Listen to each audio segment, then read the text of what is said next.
Oke, guys. Baiklah, kali ini kami akan mempresentasikan tentang metode pengajaran IPA.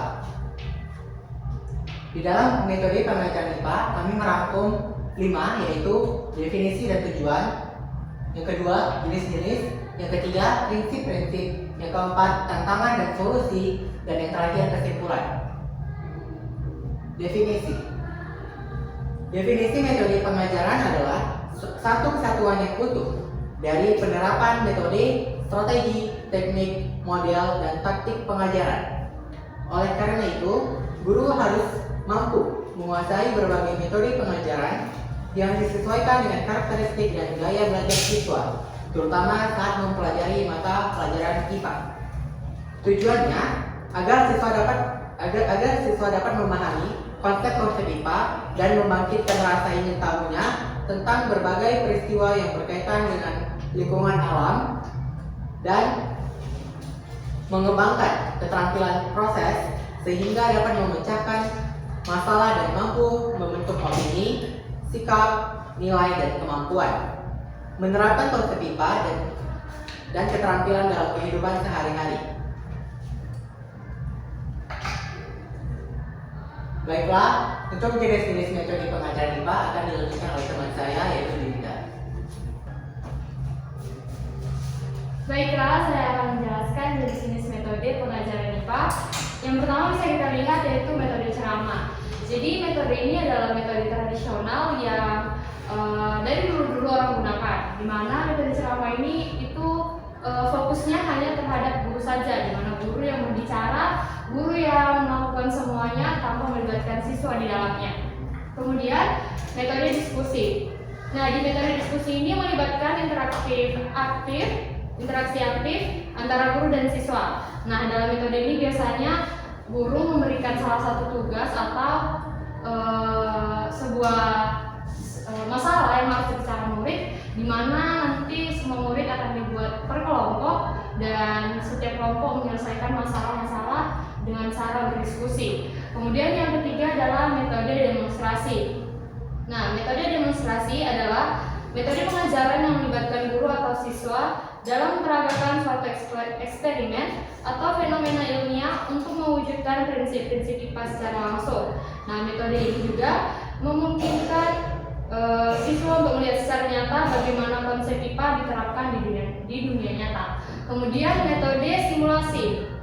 Nah, pada metode simulasi ini melibatkan model atau perangkat lunak yang dapat meniru situasi nyata yang relevan dengan konsep-konsep IPA. Contohnya itu tidak semua sekolah itu memiliki lab atau tidak semua orang bisa datang ke lab.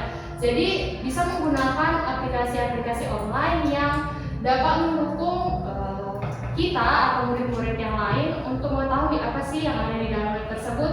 Contohnya menggunakan aplikasi virtual lab, di mana kita bisa mengenal alat-alat lab yang ada di lab secara langsung, walaupun kita menggunakan perangkat lunak seperti handphone maupun laptop untuk mengetahuinya.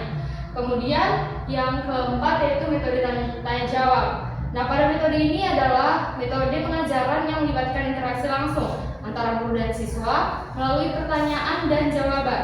Metode ini efektif untuk mengukur pemahaman siswa dan memberikan kesempatan untuk memperjelas materi yang belum dipahami. Tanya jawab juga dapat merangsang siswa untuk menjadi lebih aktif di kelas. Kemudian metode yang keenam adalah metode eksperimen, di mana metode ini adalah pendekatan siswa terlibat secara langsung dalam percobaan untuk menguji teori atau prinsip IPA. Ini biasanya dilakukan di dalam lab. Biasanya itu akan guru memberikan teori di kelas dan mengajarkan siswa secara langsung atau melakukan eksperimen di dalam lab.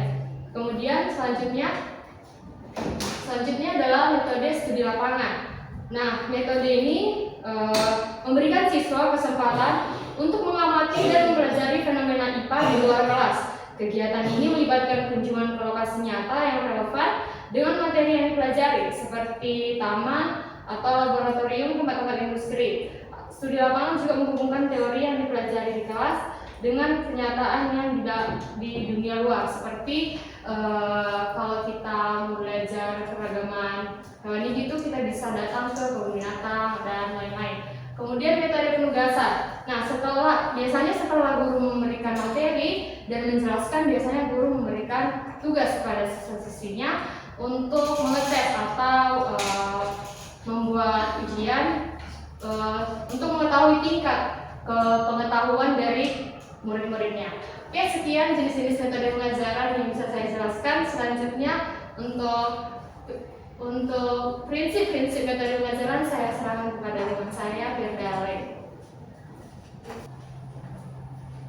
Oke, selanjutnya akan dilanjutkan saya dalam materi prinsip-prinsip metode pengajaran IPA. Yang pertama adalah keterlibatan aktif. Pembelajaran IPA harus mendorong keterlibatan aktif dalam proses belajar dan mengajar, memberikan kesempatan untuk siswa untuk bertanya dan berdiskusi, dan juga berinteraksi dengan materi yang diajarkan. Dengan demikian, siswa lebih diajarkan melihat dan memahami konsep teori secara langsung dalam materi itu. Yang kedua adalah kontekstual dan bermakna. Pembelajaran IPA sebaiknya dikaitkan dengan konteks nyata dan relevan dalam kehidupan sehari-hari. Prinsip ini membantu siswa memahami manfaat IPA dalam kehidupan mereka, sehingga pembelajaran IPA menjadi lebih bermakna dan memotivasi siswa untuk lebih belajar dan mendalami pengajaran IPA itu. Yang ketiga adalah inquiry atau penyelidikan. Metode inquiry menekankan pada pendidikan dan eksplorasi pada penyelidikan, sehingga siswa bisa menemukan dan mengembangkan pemahaman mereka sendiri tentang konsep IPA itu. Dalam inquiry, siswa diajak berpikir kritis, memecahkan masalah, serta membangun pengetahuan secara aktif melalui pengamatan, eksperimen, dan analisis mereka. Selanjutnya, yang keempat adalah berpusat pada siswa. Pembelajaran yang efektif adalah pembelajaran yang berpusat pada siswa itu sendiri, di mana kebutuhan, minat, dan potensi siswa menjadi dasar penyusun materi dan aktivitas pembelajaran. Dengan pendekatan ini, siswa merasa lebih dihargai dan menjadi lebih termotivasi untuk belajar. Yang kelima adalah keterkaitan konsep. Prinsip keterkaitan konsep ini memastikan bahwa pembelajaran IPA tidak diajarkan secara terpisah-pisah. Sebaliknya, konsep saling dihubungkan agar siswa memahami ilmu sebagai salah satu kesatuan yang utuh. Misalnya, ketika belajar tentang ekosistem, siswa diharuskan untuk belajar konsep energinya, siklusnya, dan interaksi antara makhluk hidup yang ada. Yang keenam adalah pengembangan keterampilan proses sains. Pembelajaran IPA perlu menekankan pengembangan keterampilan proses sains seperti mengamati, mengklarifikasi, memproduksi, dan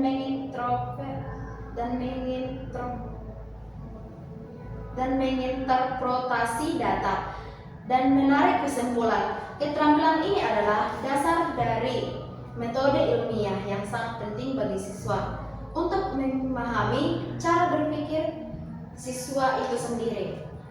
Yang ketujuh adalah penggunaan teknologi dan media. Teknologi dan media merupakan alat bantu yang efektif dalam pembelajaran IPA.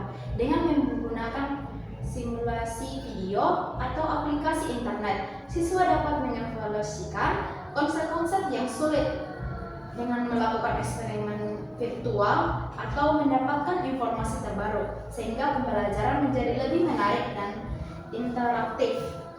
Yang kedelapan adalah refleksi dan evaluasi diri. Setelah proses pembelajaran, penting bagi siswa untuk melakukan refleksi dan evaluasi diri terhadap apa yang dipelajarinya tadi.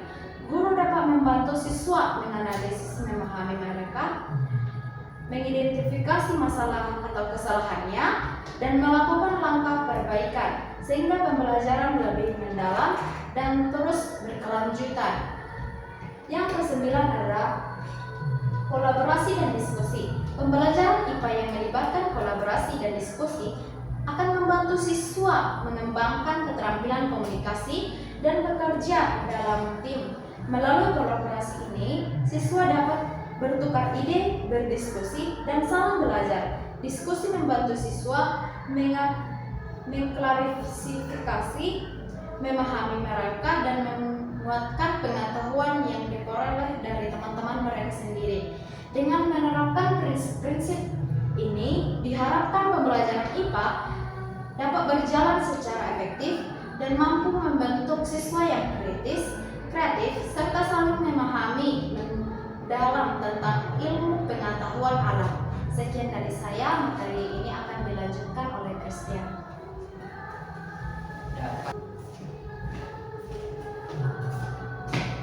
Baik, saya akan melanjutkan yaitu tantangan dalam pelajaran IPA. Kami telah menyimpulkan beberapa tantangan, itu ada 4 tantangan. Pertama yaitu kurangnya minat siswa. Nah, pada tantangan pertama yaitu kurangnya minat siswa. Materi IPA sering dianggap sulit, sering dianggap seperti hal yang mungkin akan membawa mereka dalam kesulitan, sehingga banyak siswa yang kurang tertarik. Inilah suatu tantangan dalam diri seorang siswa yang menganggap bahwa materi IPA itu sangat sulit karena itu sangat abstrak. Yang kedua yaitu kurangnya sarana dan prasarana. Nah, ini menjadi rahasia umum ya bagi untuk pendidikan di Indonesia. Kenapa? Karena kurangnya sarana dan prasarana itu adalah menjadi salah satu tantangan yang sangat terus dikembangkan lagi, di mana kurangnya sarana dan prasarana ini akan membuat praktikum terasa terhambat serta akan terasa terbatas dalam pengajaran IPA. Terus yang ketiga yaitu kurangnya kompetensi guru. Nah, pada tantangan ini akan berpusat pada guru, di mana tidak semua guru IPA memiliki latar pendidikan yang kuat atau mengikuti pelatihan secara berkala. Nah, oleh karena itu tantangan ini akan berpusat pada guru. Terus yang terakhir dan yang keempat yaitu kurikulum yang padat. Nah, tantangan ini adalah tantangan yang mungkin setiap tahun atau setiap dekade akan terus bergulir. Kenapa? Karena jadwal kurikulum yang padat membuat guru sulit untuk memberikan waktu yang cukup untuk kegiatan praktikum dan diskusi. Nah, kita akan lanjut pada solusi dari tantangan ini. Kami telah merangkum beberapa solusi dari beberapa tantangan sebelumnya. Ada 5 solusi yang dapat kita terapkan. Pertama yaitu pembelajaran yang menarik. Nah, pada pembelajaran yang menarik ini, guru diharapkan dapat menggunakan metode pembelajaran yang aktif seperti eksperimen sederhana, permainan edukasi, dan proyek kelompok. Nah, pembelajaran menarik ini akan dikembangkan lagi oleh guru sehingga para siswa akan lebih tertarik dalam belajar IPA. Kedua yaitu pemanfaatan teknologi, yaitu memanfaatkan teknologi seperti simulasi video dan aplikasi pembelajaran untuk mempermudah visualisasi konsep. Ketiga yaitu pengembangan kompetensi guru. Nah, pada solusi ini akan berpusat pada guru. Guru akan mendapatkan pelatihan dan meningkatkan kepengetahuan dan keterampilan dalam mengajar IPA. Yang keempat yaitu kerjasama dengan komunitas. Nah, pada solusi ini guru diharapkan melibatkan komunitas ilmiah atau industri untuk memberikan sumber daya dukungan berupa sumber daya dan tenaga ahli. Nah, pada kerjasama dan dengan komunitas ini, guru akan berkolaborasi dengan beberapa ilmiah untuk dapat mengajarkan metode pembelajaran IPA. Yang terakhir yaitu kurikulum yang relevan. Nah, pada solusi ini, pemerintah diharapkan menyesuaikan kurikulum dengan kebutuhan siswa dan perkembangan zaman. Sekian materi yang dapat saya sampaikan. Terima kasih.